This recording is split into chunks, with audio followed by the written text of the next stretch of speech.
Mahindra Group has, I'll speak from my own personal experience, if that's okay. So, because I'm in this role and that's kind of where my attention is. But the Mahindra Group has been working towards women empowerment through several programs historically. So while this is relatively new in terms of the placement-driven skilling, we have worked with nearly 500,000 women already over the last 2 decades in various capacities, including regenerative farming and our program, flagship program called Prerna. We've kind of moved and focused now into just women wage employment. We have focused on the economic empowerment of women by providing them access to skills, income, livelihood, etc. We talked about that, agricultural-oriented skilling as well to farmers.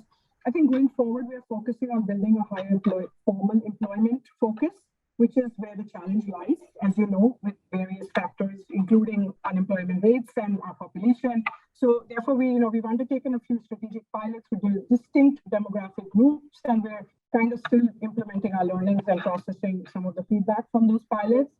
But in terms of, our action pathways, I feel that we have kind of put ourselves on a path of 4 aspirations. So one is, like I said, to become more gender intentional in hiring. So speaking to the demand side on that, the support that requires on the supply side, the constraints women face currently, solve for that. Again, like I said, the digital, hopefully the technology will solve for a lot of the third part, which is the ensuring quality job matches. And the last is, the whole India narrative. And I wanted to talk about that for a second, if we still have time, is how do you mobilize other actors in the ecosystem? And why this is really important today is that, a lot of people are talking about it. It's a buzzword, I know that. But, India's economic growth story and the whole vision to become a $5 trillion economy, we have to ensure that at least 50% of our population is economically empowered. You cannot get there unless you uplift the rural sector. And I feel that, of course, we know the data points as well in terms of women are, they're good workers, their performance level, their aspiration, their ability to stick in a job and be loyal and kind of, that's also important, right? But as per the last census in terms of 21-22, the labor force participation rate for women is only 32% in our country, as compared to, some of the other countries. Now, if you talk about the emerging demographic landscape in India, which presents a huge opportunity for us to make a significant impact in the growth, I do feel that you need to build this momentum through collaborative action.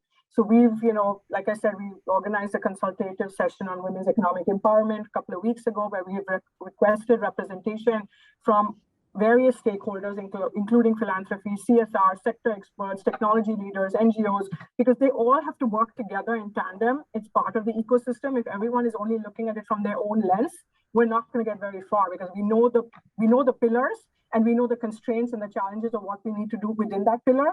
But unless you kind of cross-pollinate a bit, to have that visible acknowledgement that we need to come together to create this change at scale, to address the issues across the value chain. It cannot just be individually the supply side or the demand side. It's how you bring this whole value chain cognizant to say that we need to solve for this together. And that is where I feel there's a lot of potential and there's huge, growth in this country happening, where we can leverage that and make sure that everyone, jumps on that bandwagon pretty quickly.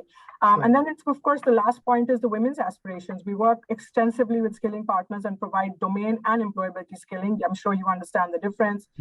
It's just a little bit of, domain is more certification and specific to a job. Employability skilling is just soft skilling, bringing these girls a little bit of access to life skills, understanding how to, put on a laptop, how to use a phone, how to present yourself in an interview, how to speak, how to get your confidence up. And I think that's also very important, because a lot of them shy away from just being able to deal with other people. They've not had that level of exposure. And during our interactions, the aspiration, of the women is visibly changing. There is a strong desire to be part of the ecosystem in terms of employment, to build power, agency, independence, and they're looking to break the societal barriers to engage in these activities. So how do we help them solve for that? And how do we associate ourselves with these sectors in economic growth, including manufacturing, retail, IT, hospitality, which are all really big growing segments? Sure.